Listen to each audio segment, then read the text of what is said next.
आज class 10th का math का एग्ज़ाम भी ख़त्म हो गया और इसमें ऑब्जेक्टिव क्वेश्चन 30 आए थे।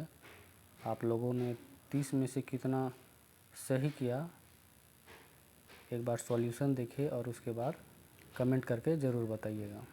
पहला क्वेश्चन था, निम्न में 5005 का अभाज्य गुणनखंड कौन है? तो ऑप्शन सी इसका सही था, 5 गुना 7 गुना 11 गुना 13, ये सही आंसर था। दूसरा क्वेश्चन था, दो क्रमागत धनात्मक पूर्णांक का HCF होगा। तो दो क्रमागत धनात्मक का हमेशा HCF 1 होता है। निम्न कौन परिमेय संख्या है? तो परिमेय संख्या ऑप्शन ए था 17 रूट का 1764।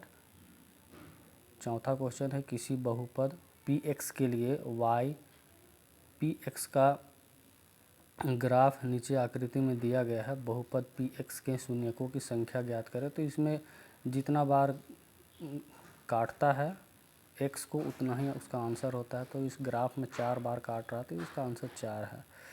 द्विघात बहुपद x² - 7x + 12 के शून्यकों का योग ज्ञात करें। तो इसका आंसर बी होगा 7।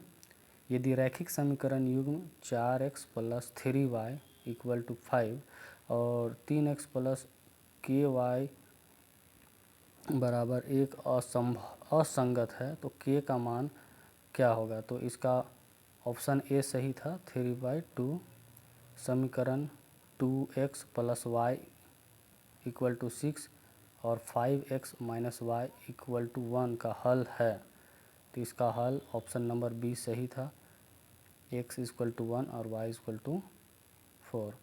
निम्न में से कौन द्विघात समीकरण है? तो द्विघात समीकरण इसमें सी सही था। क्वेश्चन नंबर 9 देखते हैं।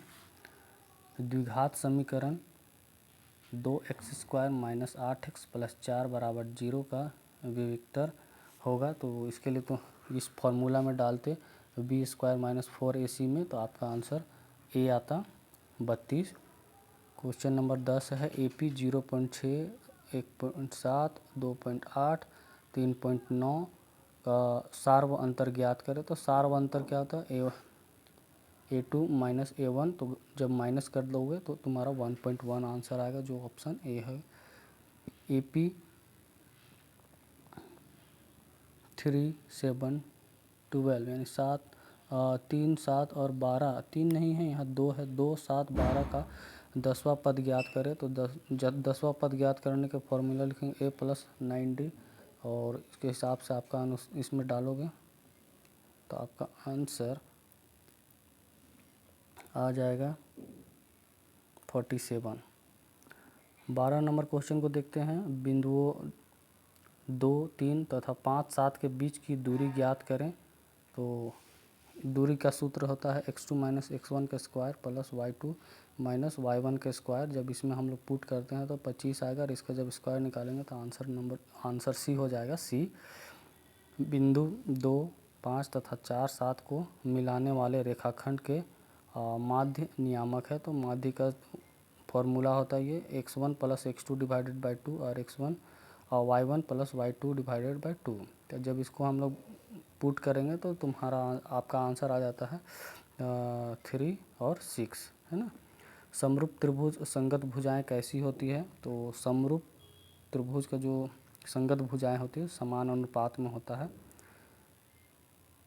अगर त्रिभुज ABC में यदि DE पैरेलल है BC हो तथा BD = 7.2 सेंटीमीटर, AE = 1.8 सेंटीमीटर और EC = 5.4 सेंटीमीटर है, तो AD का मान ज्ञात करना है। तो थेल्स थ्योरम ये होता है AD/DB = DE/EC। जब इसमें हम लोग पुट करेंगे वैल्यू को तो आपका C आ जाएगा 2.4 सेंटीमीटर। क्वेश्चन नंबर 16 देखते हैं। दी गई आकृति में समरूपता कसौटी है। तो समरूपता कसौटी यहाँ 2 एंगल दिया हुआ था तो उसका तीसरा एंगल निकाल लेते हैं और ए से, यानी ऑप्शन नंबर ए सही था इसका। यदि एक बिंदु P से O केंद्र वाले किसी वृत्त पर पी ए तथा पी बी स्पर्श रेखाएं परस्पर 80 डिग्री के कोण पर दूरी झुकी हुई है तो एंगल पी ओ बराबर होगा। इसको सॉल्व करने से आंसर आता बी 50 डिग्री, है ना।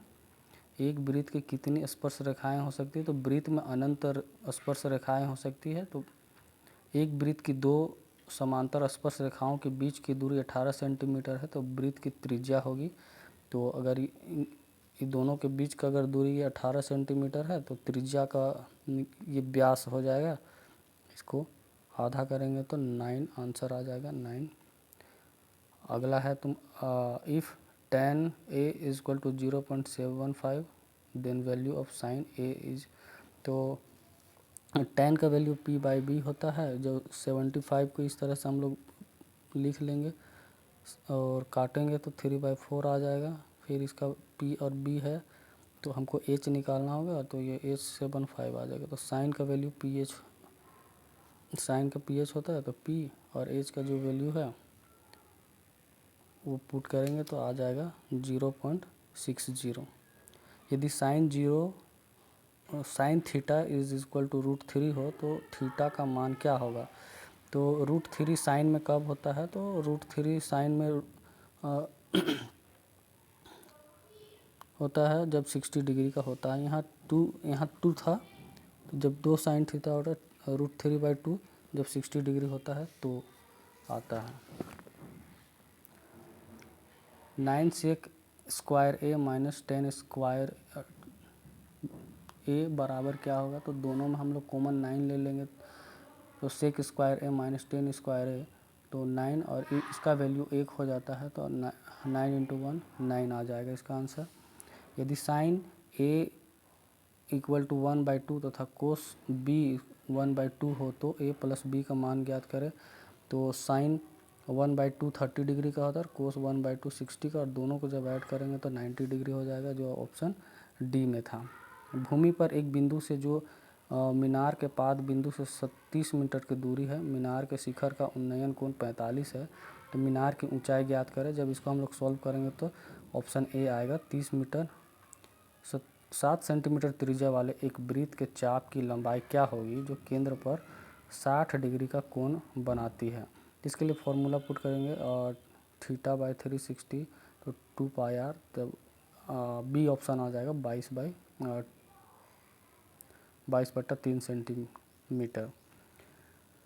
90 केंद्रीय कोण और 40 सेंटीमीटर त्रिज्या वाले वृत्त के त्रिज्याखंड का क्षेत्रफल ज्ञात करें। तो इसका क्षेत्रफल होता है θ/360 πr²। जब इसमें हम लोग रख के सॉल्व करेंगे तो 154 सेंटीमीटर स्क्वायर आ जाएगा।